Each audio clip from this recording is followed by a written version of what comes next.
එතකොට MCQ paper එකේ ආපු පළවෙනි ප්‍රශ්න විදියට ඇවිල්ලා තියෙන්නේ A-level physics වල තියෙන පළවෙනි පාඩමෙන්. ඒ කියන්නේ measurements මිනුම කියන පාඩමෙන් තමයි ඇවිල්ලා තියෙන්නේ.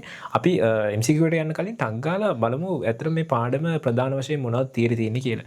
ප්‍රධාන වශයෙන් අපිට තියෙන තියරි එක තමයි මිනුම කියන පාඩම හැදිලා තියෙන්නේ කොටස් 4කින්. ප්‍රධාන වශයෙන් අපි කතා කරනවා ඒකක, මාන, දෛශික සහ මිනුම් උපකරණ. මිනුම් උපකරණයි තියෙන්නේ පැට්‍රිකස් වලට. එතකොට මිනුම් උපකරණ කියන්නේ ඇත්තටම ඒ පාඩමේ හැෙන පැට්‍රිකස් 4න් කතා කරන කොටසක්. එතකොට ඒක කොටසින් පස්සේ තියෙන මාන කොටස. පේන මේ MCQ එක ඇහිලා තියෙන්නේ මාන කොටසෙන්. ඒ කියන්නේ සමාන මාන නොමැත්තේ මොන යුගලයටද කියලා උත්තර පහක් තියෙනවා. එතකොට මාන කියන එක මම පොඩ්ඩක් එක්ස්ප්ලেইন කරොත් අපිට ඒකක කොටසේ ඒ කියන්නේ භෞතික රාශි වල මූලික භෞතික රාශි 7ක් අපි A-level භෞතික විද්‍යාවේදී කතා කරනවා. ඒ මූලික භෞතික රාශි 7ටම මාන තිබුණට අපි ප්‍රධාන වශයෙන් රාශි 3ක මාන තමයි කතා කරන්නේ. ඒක කාලය, දිග, ස්කන්ධය කියන භෞතික රාශි 3ට තමයි අපි මාන කතා කරන්නේ. එතකොට මේකේ වාට උත්තර දිහා බලාගෙන යන්න කියන්නේ මේ ප්‍රශ්නේ කරන්න ඕනේ ඔයා. එතකොට යුගලයෙන් යුගලයට මාන ටිකට අග්ගාලා ටික කරන් යන්න ඕනේ. එතකොට මේකේ තියෙන යුගල ඒ කියන්නේ ප්‍රත්‍යබලය, පීඩනය, ඒ වගේ භෞතික රාශි වල ඔයාට සමීකරණ මතකයි නම් ඒව පාවිච්චි කරන්න පුළුවන්. ටක් ගාලා මේකේ මාන තියනවද, මාන හරිද, මාන සමානද කියලා චෙක් කරගන්න. පළවෙනි යුගලයේ තමයි ප්‍රත්‍යබලය සහ පීඩනය කියන එක. ප්‍රත්‍යබලය කියන්නේ අපි දන්නවා ප්‍රත්‍යබලය කතා කරන්න තියෙන්නේ පදාර්ථ යාන්ත්‍රික ගුණ 10 වෙනි පාඩමේදී. එතකොට ඒකේ තියෙන මේ එකේ උනට අපි පළවෙනි පාඩමේ තමයි මාන කොටස කතා කරන්නේ. එතකොට ප්‍රත්‍යබලය කියන්නේ ප්‍රත්‍යස්ත බලය බෙදීම වර්ගඵලය. ප්‍රත්‍යස්ත බලය කියන්නේ ඇත්තටම බලයක්. ඒතර බලයට තියෙන්නේ ඔයගොල්ලෝ මාන දන්නවා F සමානයි මේට අනුව ස්කන්ධයේ ත්වරණයෙන් වැඩිලා යන මාන ඕනේ තියෙන්නේ. ඒ කියන්නේ ස්කන්ධය සහ ත්වරණය කියන්නේ LT ඍණ 2. එතකොට MLT ඍණ 2 බෙදෙන්න ඕනේ L වර්ගයෙන්.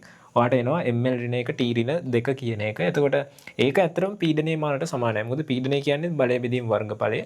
එතකොට ඒක එන්නේත් අර විදිහටම බලය බෙදීම වර්ගඵලයක්ම තමයි. එතනින් මේ දෙන්නගේ මාන සමානයි. ඒකට අග්ගාලා ඒතර ටික් කරගන්න ඕනේ. ඊට පස්සේ බැලුවොත් එහෙම ඔයගොල්ලන්ට පේන ප්‍රසිද්ධ යුගලයක් ඉන්නවා. පස්වෙනි එකේ කාර්ය හා ශක්තිය කියන දෙන්නව. එතකොට කාර්ය හා ශක්තිය කියන්නේ ඇත්තටම මාන වශයෙන් සමානයි.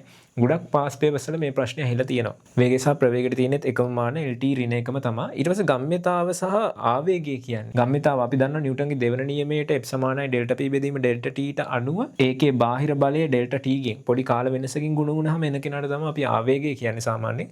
එතකොට ආවේගය ගම්ම්‍යතාවට සමාන වෙනවා. මොකද ගම්ම්‍යතාව වෙනසක් කියන්නේ ගම්ම්‍යතාවක්ම තමයි. එතන එන්නේ මාන එකමයි. එතකොට කියන්නේ දෙවනි යුගලයත් සමානයි. ඒතර එහෙම ගියාම උත්තරේ විදිහට ඔයාලා චෙක් වෙනවා. බලය සහ පෘෂ්ඨිකාතතිය කියන කෙනා බලය කියන්නේ normal MLT ඍණ 2ටමයි.